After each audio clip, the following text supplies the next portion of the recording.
I don't know how to put this, but I'm kind of a big deal.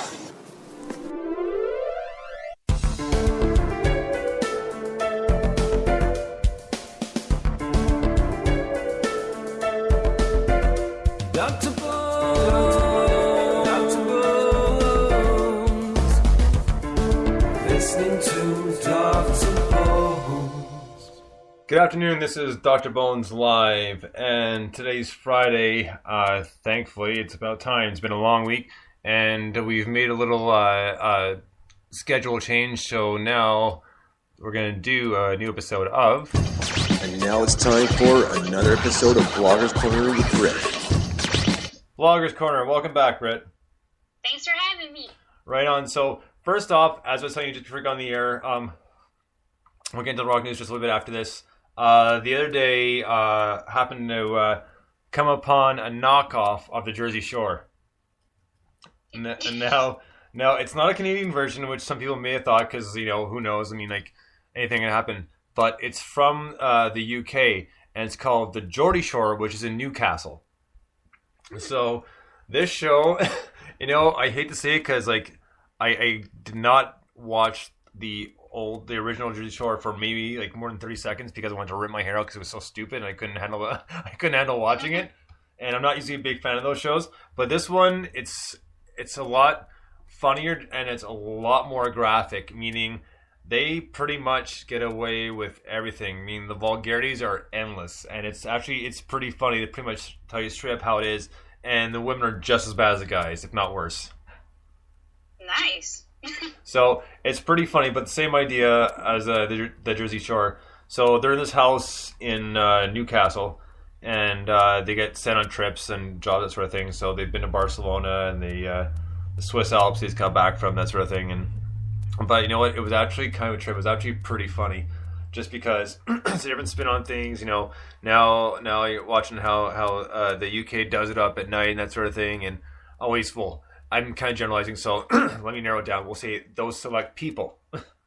Yes. Okay, just so I don't get in trouble there, because I'm not trying to generalize the UK as a whole, that aspect of things. But it's pretty funny, and it's one of those things where you laugh, and in some cases you can't believe you're hearing this, because like you're not used to hearing this type of language on TV, at least not unless it's like a cable network or like HBO, that sort of thing. So. It was a trip and a half, and it cracked me up.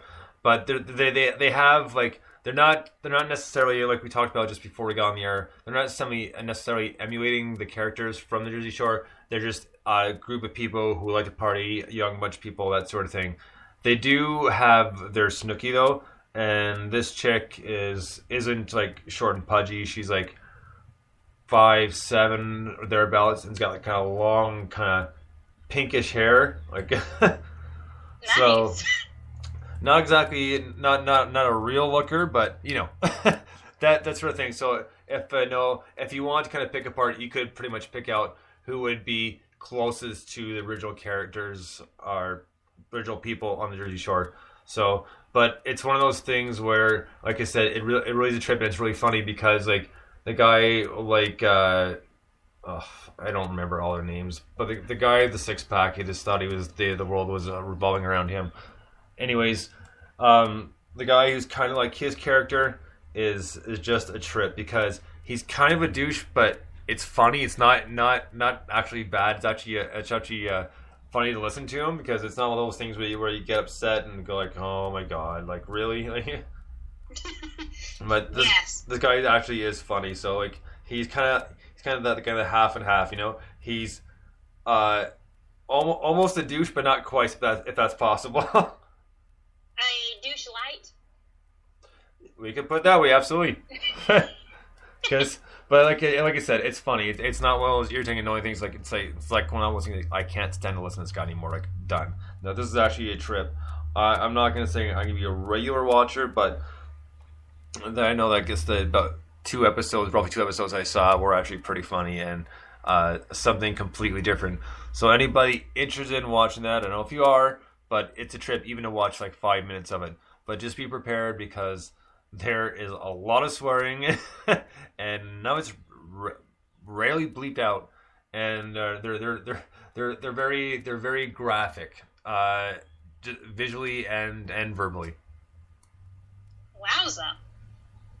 Yeah, so not for anybody who's not a big fan of stuff, because it's one of those things they'll shut off right away. So it's kind of wasted if you don't enjoy that sort of thing. And it's extensive, but not to the point where like it's like, all right, I'm sick of hearing this word, or I'm sick of hearing this word, because they change it up. But it's a trip, so to say the least. A cocktail of fun. Yeah, that's a good way of putting it. So, and rock news this week, like, no, there's not a whole lot that personally kind of caught my interest or caught my eye, but there's this one article that was done, and it had it was the best singer in the world, and I was shocked at who they picked for first, and I couldn't believe it. Not because like I don't like the band's first album, which is going to go down as a classic, but just because like the vocal range is there, but it's not that impressive. What happened is Axl Rose got nominated by these people for best singer in the world. I was like, you've got to be kidding. So I kind of had a chuckle about that, and like I kind of skimmed over the article a little bit.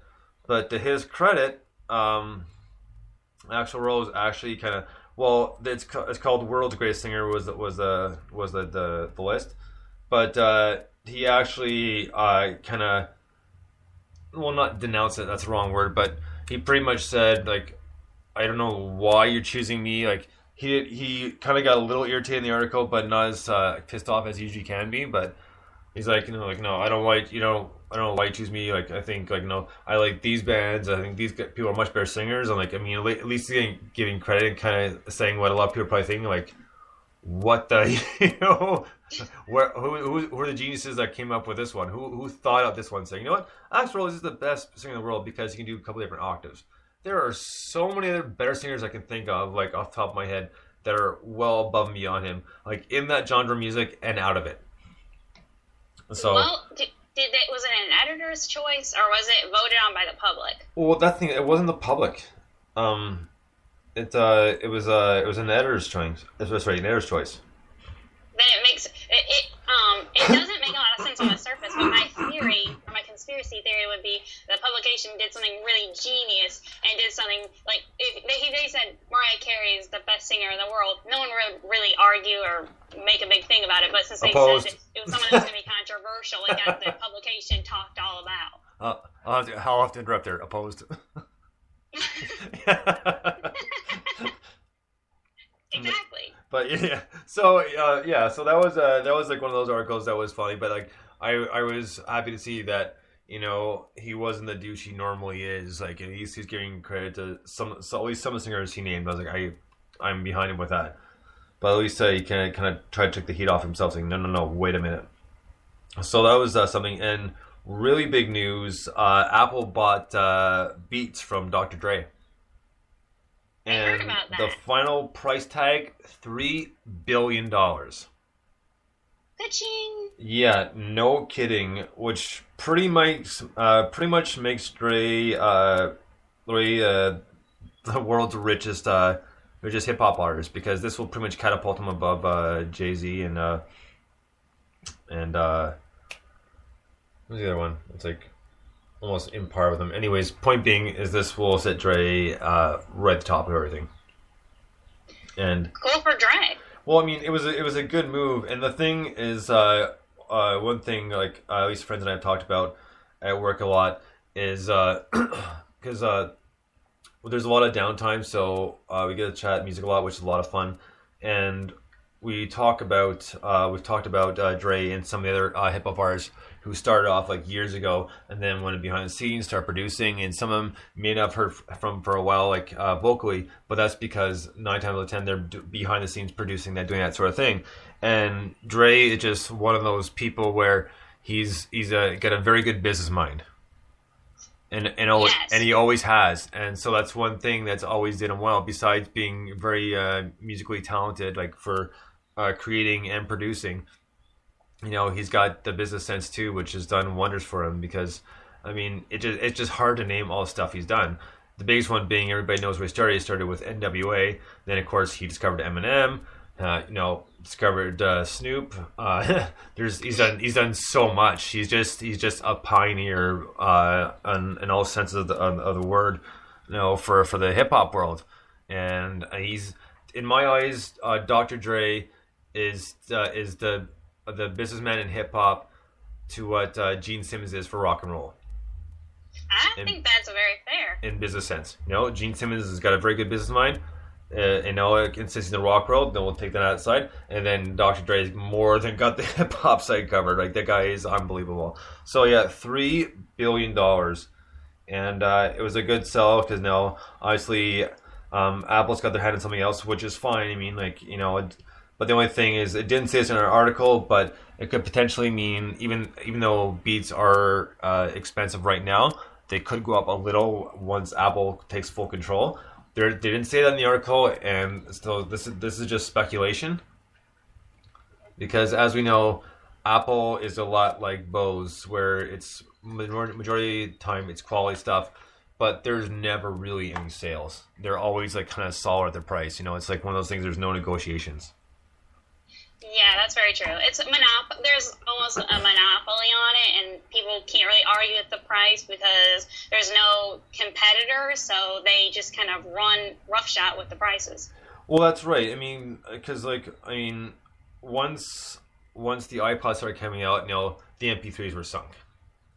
Exactly. Completely sunk, and because the amount of memory and everything else, and you can buy the songs online and on and on and on. And other companies have tried to come close to that, but they just didn't catch on. Sony made one, I think it was called Zoom or Zoom something, but I only know one person who had it, and that was about it. And it didn't really seem to make too much news or headlines. Yeah, and plus just having the nameplate of Apple. Anytime they do something, somebody has to have it because it's Apple, and you have the Android, I don't even know if I'm allowed to say it. King George Lucas, but anytime I'm paranoid. But it's they have that name that the other Android doesn't have, and people flash out that Apple. So I don't know. It's interesting that Apple TV has taken off, but if they didn't have Netflix to compete against, they would be dominating the whole streaming TV thing. Oh, absolutely, and that's just the way it is. So. But Netflix, I mean, it's good and it's bad. Then we'll get off this part of it. But my 2 cents about Netflix is it's decent. It's getting more stuff. Like, it doesn't have everything yet. But the thing is too, it's almost like one of those things. It's almost kind of like a gamble. Meaning, you pay X amount of dollars to have cable, whatever channels, that sort of thing. Whether you get 80 or 500, whatever it may be. At least you're doing the same thing. You're paying pretty much a solid price for Netflix a month, and the same thing with cable. But what are you benefiting more from? Because when you do Netflix, you're using internet. At least when you're using cable, there's not a chance that you're going to go over your allotted data. Oh, that's very true. And that's the one thing that wasn't that kind of makes me not a huge fan of Netflix, because it's cool they have all the stuff, you can stream it all. But I'd much rather go online, download it, and just a one-time deal than watch it whenever I want and not have to worry about how much data I've used for the month and that sort of thing. And but then, there's the other end of it where you could up your data, let's say unlimited data. It's going to cost you X amount more dollars. But it's essentially the same thing as, paying for more channels for cable, as far as I'm concerned. Yeah, I definitely would agree with that. So that's just a personal opinion, but we'll jump off of that. But I just wanted to bring that out just because it's been in talks for a few weeks now, but now the deal is final. Apple has officially bought it for $3 billion, which is unbelievable to say the least. Because that's just we're never ever going to see that kind of money, So really to us, it's just a number and nothing more. Very true. So, but yeah, so that was interesting to me, and speaking of other things, there wasn't a buyout, but they have some investors that are looking into it. And I'm not sure if you saw this, and I saw this article in the newspaper the other day, but right now Google is working on an electric car. But here's the thing: there's no gas pedal, no brake, and no steering wheel, because pretty much it's going to be you press a button to go, and it's supposed to have like a Siri-like program where you tell it the route and it goes the route. It'll map it out and take you there. Interesting. So they're doing a lot of testing, and they're only gonna give it to a select few people once it's been tested, and there's gonna be tons of that to make sure it can be roadworthy, that sort of thing. So I wouldn't expect anything till early, maybe mid next year, so mid 2015, with something solid of what they've come up with. And I was thinking about this because when I was reading this article, I kind of chuckled to myself a little bit, just because when they're talking about it could be voice activated. And the thing with that is there are issues. I mean, computers aren't perfect. They can do a lot of stuff, but they're not perfect, just like a human's not perfect. So that being said, with Apple, it's Siri, and I believe the one for the Android is called HAL, unless that's changed. But the program, there can be problems with it. And it's one of those things where, everybody who's used these voice programs have had maybe one issue or another. Either it's said, like, I can't connect right now, or I can't answer that, or it gets it wrong. You repeat yourself like 5 or 6 times and it still gets it wrong. It's just like frustrating. What if that were to happen if you were going somewhere and trying to say, okay, well, take me to such and such address. Here, okay, go here. It's like, no, I said blah, blah, blah, blah, blah. Like, okay, take it here. It's like, no. And it's like, I can see that happening. Like, not all the time, but a few times here and there. I just want to, I can just picture it happening, because I remember there's been a few times, and because of song titles, Siri's gotten it wrong.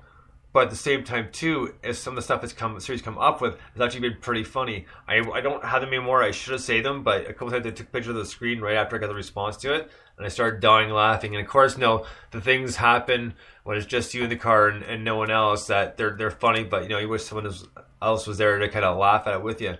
Because Deadmau5 has got a song called Hi Friend, and one time I was driving, and I hit the home button, and they said, play Hi Friend, and then Siri responds, I'm not just your friend, I'm your BFF. and I started laughing. It's like, that's awesome, but I wanted the song. I was like, of course, there's no one but me in the car, so I'm telling the story after it. I mean, it's still funny, but it would have been a lot more funny if someone else was in the car with you. Absolutely. That's pretty funny. So yeah, it's funny. Sometimes you can get good responses out of it, right? And you could even be rude to her, whether you can say like, let's say you swear at her or you call her name, what have you, and then there's some responses are funny. Now we're at work, so let's save that for later. Oh wow, she really says that. Yeah. Oh yeah, absolutely. Very cool. Yeah, they've done wonders with that program. It's pretty much answer anything. There's some movie quotes you can ask it and it'll respond to it properly, and some it'll say, okay, I'll do a web search for it. But there are some that responds, and it's pretty funny. That's cool. So, I've always wondered why can you change the voice on her, or does she sound the actually, same? you know what? You can change it to a male voice if you want. Oh. And that was in like a few updates ago. And Siri speaks, I think it's about 6 different languages now. Awesome. So it does English. I think it just got Chinese, French, Spanish, Hungarian, possibly. Okay. But there's about 6 or 7 of them now. So it is you can change it. So you can even the thing that you can even do a different 2 types of French. Go figure this one. They'll do Canadian French, which is a lot more slang and the accent's different, and then you can do the actual Parisian French, which is a lot more proper and not nearly as much slang. And I'm pretty sure you can do English UK and English North America. So yeah, I'm pretty sure you can do that too, which is kind of a trip, you know. So the different sayings, you know, like simple things that we talked about like way back when, but you know, the elevator being the lift, you know, bangers and mash, I know sausages and potatoes, that sort of thing. So, excuse me, it's pretty interesting just because like you can play around with it a little bit. So it makes it it's funny for a little bit, but then after a while the novelty wears off, so you gotta let it go for a bit and come back to it. Mm-hmm. Otherwise, you're quote unquote beating a dead horse. So there is that, and the Beastie Boys are pretty much they're back in court, but the trial is pretty much done because last year, the year before, I think it was Monster Energy Drink used about 5 of their songs in some of their videos, which they never asked permission for, so they were never given the rights to do it, and I think it was something bad. I think it was like a day after MCA passed away, and they played it in MCA's will. It says that nothing can be used for that sort of no Beastie Boys material can be used for anything like that. Like no likeness, nothing. So, no, there's a breach right there. So, I mean, the Beastie Boys had more than enough feet to stand on. So, yeah, that was in trial in Manhattan the other day. So, I think the second part was beginning, but I don't see it being too much longer because it's a pretty much cut and dry case, which is very rare.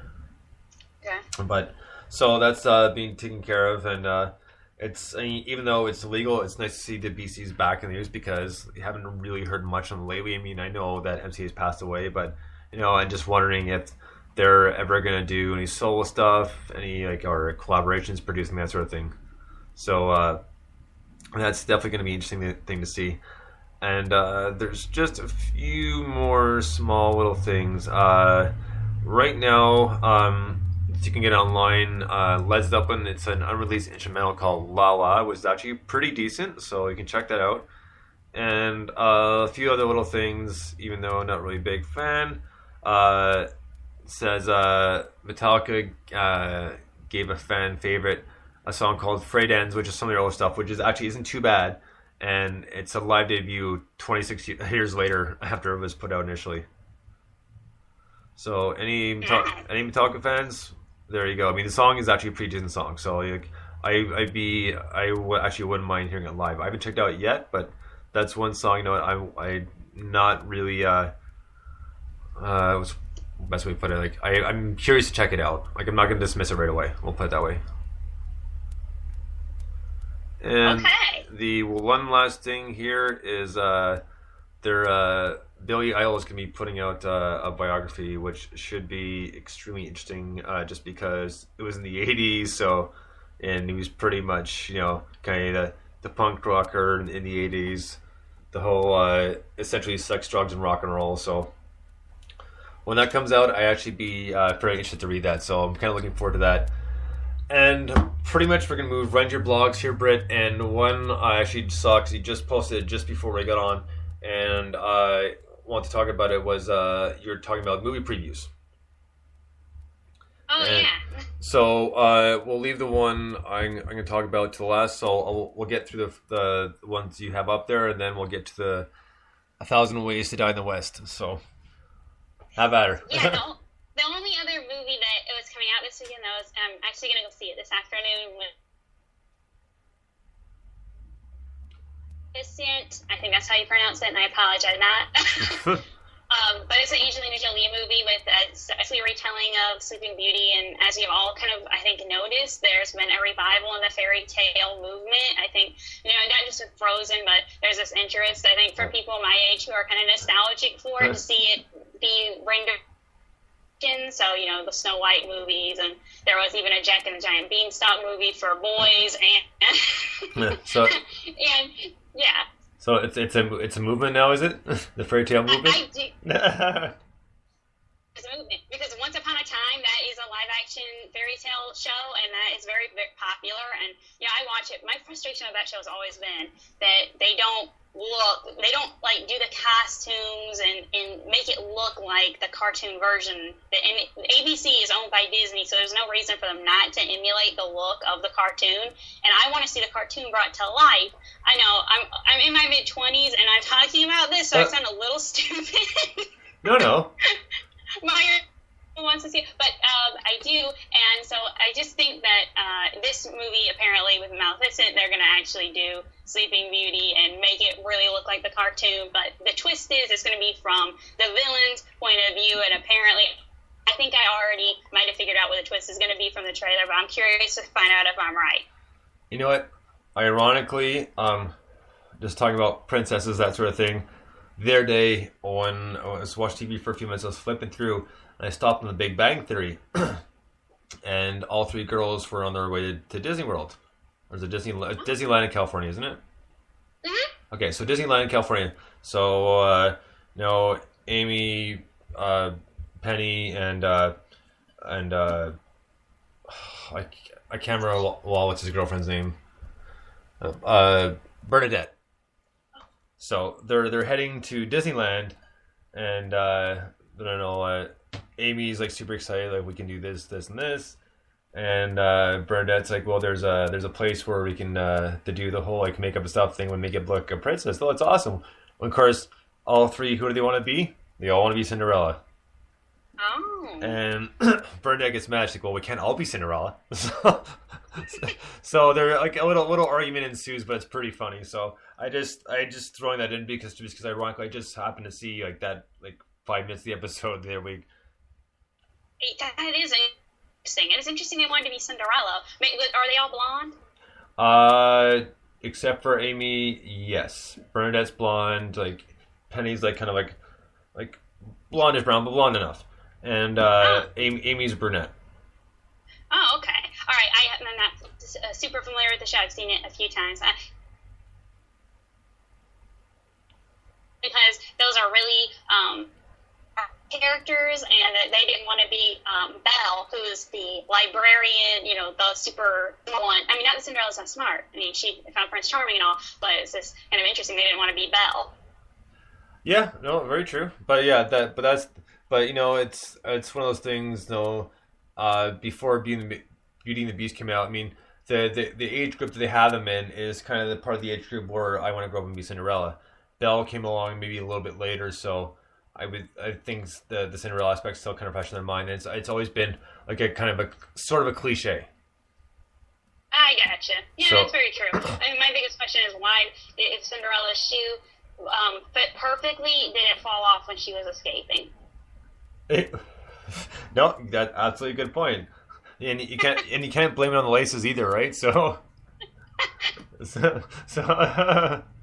and yes, I've seen that movie. She was partying in her sneakers and they got loose. Yeah.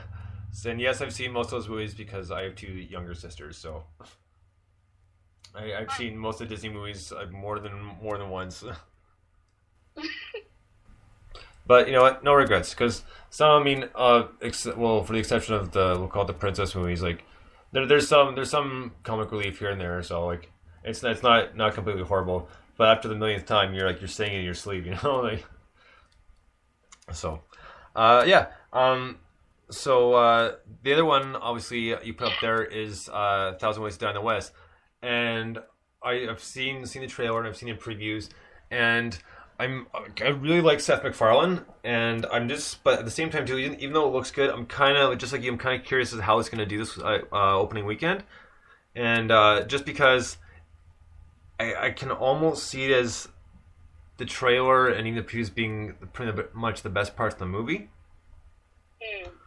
Like I don't want to be pessimistic about it. I mean, like Ted was funny. Like I laugh most of the way through. So I'm kind of hoping this one, but it's kind of cool to see Seth MacFarlane as himself. Like, playing a character, but just seeing him actually act instead of being a voice or that sort of thing. Exactly, and isn't this the first time, I believe I can maybe confirm this from a person who's a big fan, isn't this his first live-action starring role in a movie? Yes, it is. Okay, Okay, good. I'm glad I got that right because that's what I posted in my article. Yeah, no, because he's only done like little bits here and there in TV. You know, like either like when they do like special episodes, they'll do.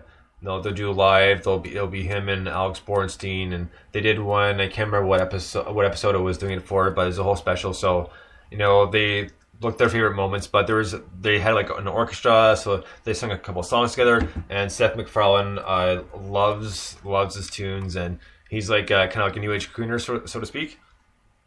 Okay. And he actually does have a really good voice, so you know, it's not one of those things where it's horrible. He actually sounds really good, so.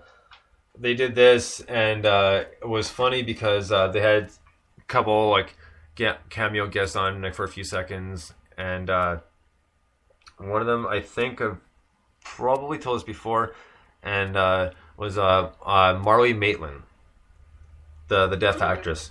She's a great actress, and she actually is funny. And they were making fun of her on purpose, and this obviously was all set up, you know, making fun of her. And she storms on stage and starts ripping Alex Bornstein like up one side, down the other, and it's just so funny. And of course, no, she's swearing, so you know, like every second word's being bleeped out. Awesome. And Alex Bornstein's like Marley, it was just a joke, we're sorry, but it was just funny, like. And she's going on. It's really funny. I'm sure you can find that on YouTube, but it was really funny to see just Marlee Matlin just like losing on her. Like I said, I know it's set up, but it was really well done. That's always good when they're well done and kind of the celebrities having a little fun with themselves. Well, and that's right, you know. And one more thing about Marlee Matlin, we'll get back in the movie, is for a lot of people, the first time they saw her was she was on a Seinfeld episode. And she was a ball girl, and Jerry was dating her.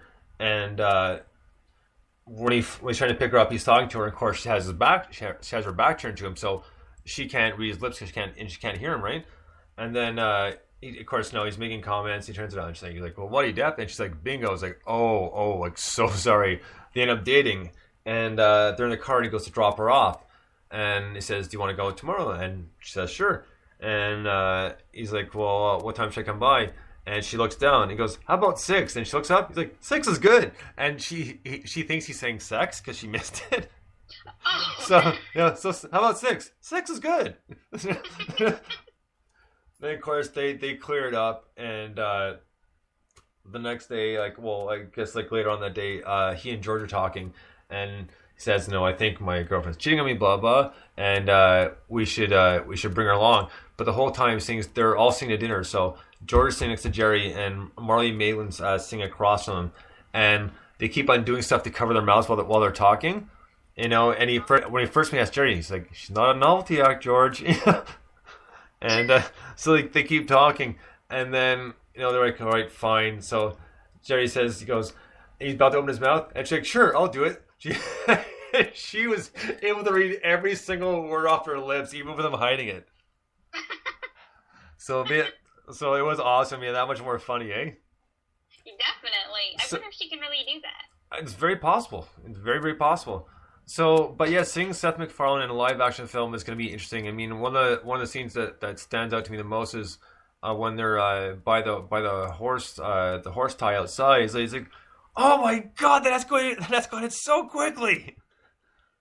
just freaking out, you know, and just watching him do that just made me laugh, because now you're kind of putting some of the Family Guy voices to it, because his real voice is Brian. That's Seth MacFarlane's actual voice. Everything else obviously is twisted, or because he does Quagmire, and he obviously does Peter. So it's gonna be pretty interesting, just because seeing him deliver the comedy, he's got that kind of subtle kind of dry smart-ass attitude, the way he delivers. Very true. And it makes it that much funnier. But even the little parts where he freaks out, now it's kind of perfect timing. He doesn't kind of randomly do it. No, it's when it needs to happen, it happens. Yeah, it does. I think that he has a natural thing. I think it was interesting that he's doing this on the heels of, obviously, it was a very disastrous hosting duty at the Oscars from 2013. So he's coming back with this movie. The only thing that I think could hurt it in the box office is that if it is it is kind of a spoof of the Western era, and maybe more so than actually a spoof on Westerns, but Westerns have not been popular for so long. The younger demo might not even get why it's so funny, and the older demo who, might be interested in seeing a spoof about Westerns, I don't know if they're that's an older demo, I don't know if they're gonna find all of the humor funny, particularly. I don't know if it's gonna be something that they like, but I mean, it's going to be very interesting to see how the box office turns out on this one. He's got an amazing cast put together for it. Yeah, so I'm definitely, like, for the most part, I'm pretty sure I'm going to go see it, but I'm probably going to wait till Tuesday when it's cheaper, just in case. Definitely. Just in case. But the other movies that have been out for a little bit now, and I haven't seen them yet, but I've heard actually a lot of good reviews, is the second X-Men and Captain America. Yes, I did see the X-Men movie on Memorial Day, and have to say it was surprisingly very good. I came in with low expectations and was genuinely surprised. It is a quality movie. There are a bit of some, where it gets a little repetitious, people repeating the same thing and the same arguments, but it's very cool to see the young versions of Professor X and Magneto, and then the older ones, and obviously the amazing Ian McKellen playing Magneto, and then he doesn't really get to, unfortunately, play against Michael Fassbender's Magneto, but you've seen them in the same movie is very cool, and they have a different sort of take on the character a little bit, but you definitely see those similar pathos between these two guys. And it obviously, with any X-Men movie, it's always fun to see the philosophical aspects, because it really is, when you boil it down, it's these two men, Professor X and Magneto, who have these different philosophies on how to, get their agenda accomplished, but one is militant and one is diplomatic, and they kind of have to join hands, obviously in this future storyline, but seeing how they had these reasonings in the past and what led to the fissure in their relationship is always compelling soap opera. Well, it sounds like it's actually really just, like I said, I've heard a lot of good reviews, so I'm glad you brought that up as well, because it's one of those ones kind of a little reluctant to go and see it. But yes. But it was the same thing. I haven't seen it yet either. But I've heard the second Captain America was actually really good, and people really enjoyed it. So I'm kind of debating going to see that one as well. Yeah, I'd heard good things about it.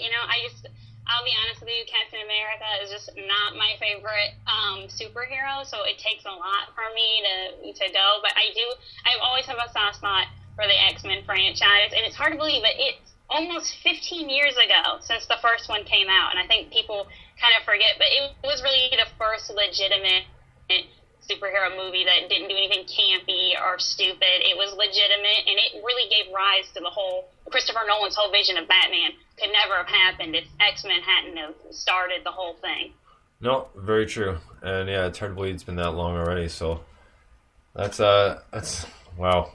What do you say? It's the same thing, like I've mentioned a few times now, looking at albums or seeing the paper. No, today this album was 20 years old. It's like, holy crap, do I feel old? I was listening to that in high school, so... Yeah, I know. I remember begging my parents, please let me go. Please, I couldn't see, it was PG-13. Please let me go. I want to see it so badly. And I had to wait, and then we rented it on video, and my sister and I probably watched it about 10 times, and people thought we were a little weird because we were both girls, but we loved X-Men.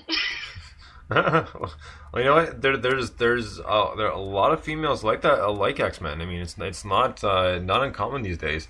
Because actually, the one people that I was talking about it with was a girl at work. I mean, she works at the comic place, and we were talking about it. She's like, "Well, I just saw it the other week with some friends, and it's actually pretty decent." I was like, "Really?" It's like, "Well, no. What do you think of Channing Tatum being Gambit?" I was like, "I can't believe I'm having this conversation with her about this." Like, I mean, it was enjoyable. It was fun. I'm just surprised though, because we were all sitting in a big group, so a bunch of different conversations going on, and when that came up, I was surprised. Like, wow, really? You do?